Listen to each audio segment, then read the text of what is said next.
नमस्ते प्यारे विद्यार्थियों।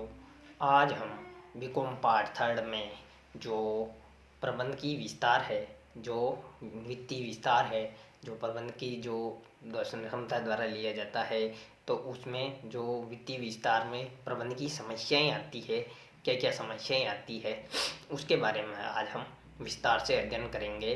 तो एक जो वित्तीय संस्था है उसमें वित्तीय साधनों का और अन्य चीज़ों के बारे में जो विस्तार करते हैं, जो वित्त से संबंधित होती है, तो उसके सामने बहुत सारी समस्याएं उत्पन्न होती है, जिसमें से कुछ समस्याएं हैं वो निम्नलिखित है कि सबसे पहले तो है लाभदायकता की समस्या। एक प्रबंध क्षमता यही निर्णय लेती है कि उस वित्तीय संस्थाओं के जो क्रय है और जो उसके विक्रय है, उसमें बहुत बड़ा अंतर होना चाहिए। क्रय की गई मात्रा से विक्रय की जाने वाली मात्रा अत्यधिक होनी चाहिए, जिससे उनको लाभदायकता में वृद्धि मिले। लेकिन बहुत सी बार क्या होता है, विक्रय की जाने वाली मात्रा कम हो जाती है और क्रय अपन पहले से अत्यधिक मात्रा में कर लेते हैं, तो इससे लागत बढ़ जाती है और लागत बढ़ जाने के कारण से अंत में अपने को नुकसान उठाना पड़ता है। सही अनुमान लगाने का इसमें प्रयत्न करना पड़ता है, क्योंकि लाभदायकता लागत को हमेशा है जो कम करती है। तो अपन को लागतों को कम करने के संबंध में ज़्यादा विस्तार से पढ़ने की ज़रूरत होती है। विकास एवं विस्तार के कारण से भी लाभदायकता में कमी आती है। बहुत सी बार क्या हो जाता है कि अपने प्लांट में या तो बारिश के कारण से उसमें पानी जाने लग जाता है, या मशीनों में करंट आने लग जाता है, या बिल्डिंग जर्जर अवस्था में होने लग जाती है, या अन्य बहुत सारी स्थिर संपत्तियों में बदलाव करना पड़ता है और आवश्यक कर्मचारियों की और भर्ती करनी पड़ती है, जिसके कारण से अपनी जो लाभदायकता है, जो अपनी अन्य परिस्थितियां हैं, उससे अपने को पैसा कम मिलता है और जो अपना लाभ है उसमें कमी आने लग जाती है। अनुकूलतम मात्रा में उत्पादन नहीं होना लाभदायकता में कमी करने का सबसे बड़ा कारण यह भी है कि जो अपन जितनी मात्रा में अपनी कैपेसिटी है और जितना उत्पादन अपनी कंपनी को या अपने प्रोडक्ट जो प्रोडक्शन है उसको करना चाहिए, वह कंपनी मशीनों द्वारा कि उत्पादन नहीं किया जा सकता है, जिससे अपनी जो उत्पादकता है या उत्पादन की जाने वाली मात्रा है वह बहुत ही कम हो जाती है, जिससे अपने को काफ़ी नुकसान उठाना पड़ सकता है। इसके अलावा है कि मांग एवं पूर्ति में अपन सही मात्रा में समन्वय नहीं रख पाते। मांगी जाने वाली मात्रा अधिक होती है लेकिन अपन पूर्ति करने में असक्षम हो जाते हैं, तो भी अपनी लाभदायकता में कमी आ जाती है। क्योंकि अगर जितनी ज़्यादा मात्रा में अगर अपन वस्तुओं को बेचेंगे उतना ही अपने को लाभ होगा, लेकिन अपन प्रोडक्शन सही तरीके से नहीं कर पाते हैं तो बहुत नुकसान होता है। तो और बहुत सी बार यह होता है कि पूर्ति अत्यधिक हो जाती है और मांग बिल्कुल कम हो जाती है, तो अपने पास स्टॉक पड़ा रह जाता है, जिससे भी अपने को नुकसान उठाना पड़ सकता है। इसके अलावा है व्यवसाय के निश्चित आकार को ध्यान में रखना। जो वित्तीय संस्थाएं हैं कि इतने मात्रा में अपने को प्रोडक्शन करना है, लेकिन अपन उसके बराबर उसमें विस्तार नहीं कर पाते हैं, मशीनें नहीं लगा पाते हैं, कर्मचारी भर्ती नहीं कर पाते हैं, प्रबंधन क्षमता सही नहीं होती है, तो इसके कारण से भी अपने को बहुत बड़ी हानि उठानी पड़ती है, जिससे अपने लाभ में कमी आती है और जो प्रबंध है उसको यह समस्या उत्पन्न होती है कि वह उसमें अत्यधिक मात्रा में मार्जिन नहीं कमा पाते हैं।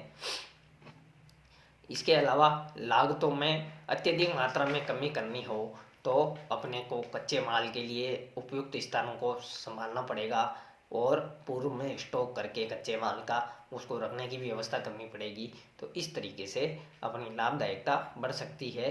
अगर इनकी ओर अपन ने विशेष रूप से ध्यान नहीं दिया तो अपने को नुकसान उठाना पड़ सकता है। दूसरा होता है वित्तीय समस्या। पहला था लाभदायकता संबंधी समस्या, दूसरा है वित्तीय समस्या।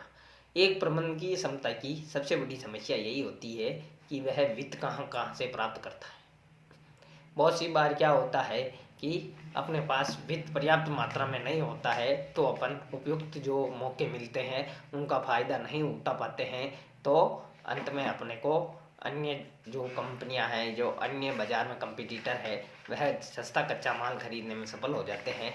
तो उस वस्तु को वह सस्ती करके भी बेच सकते हैं अपनी प्रतिस्पर्धा में टिके रहने के कारण से।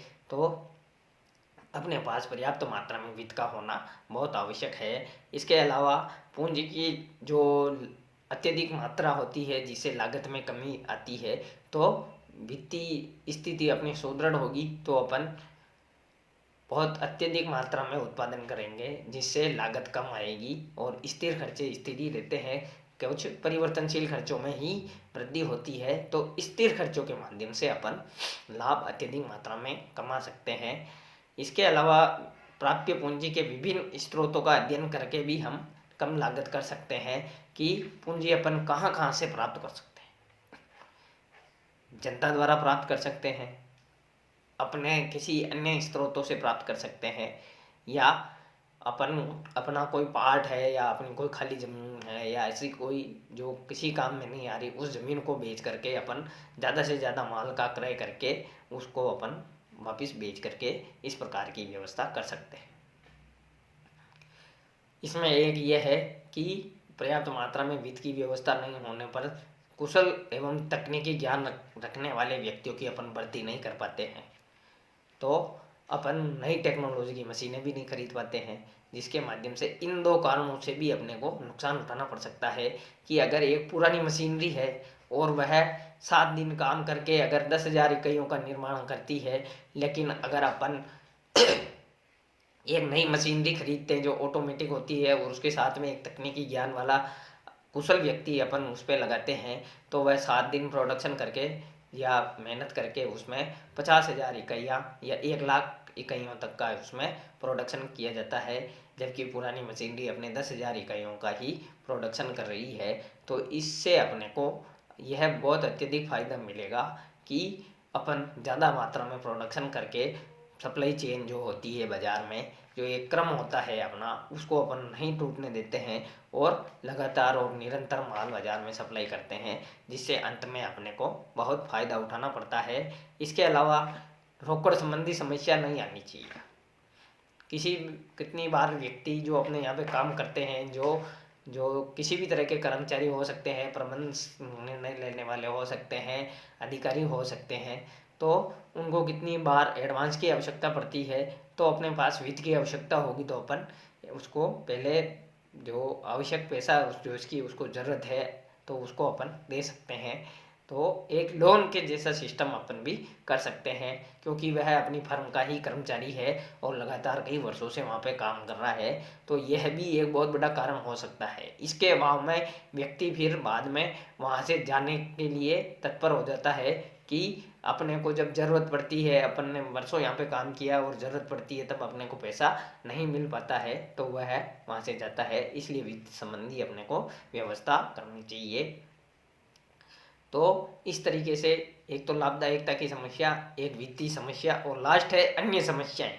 अन्य समस्याओं में जैसे परियोजना या प्लानिंग पहले से करना, तो इस प्रकार की समस्या होने पर भी अपन वित्तीय निर्णय या वित्तीय समस्या उत्पन्न हो जाती है कि अपन सही से समय पर निर्णय नहीं ले पाए। इसके अलावा अलग अलग क्षेत्रों का अध्ययन, जो एरिया वाइज कैटेगरी है उसका अपन को अध्ययन करना पड़ता है।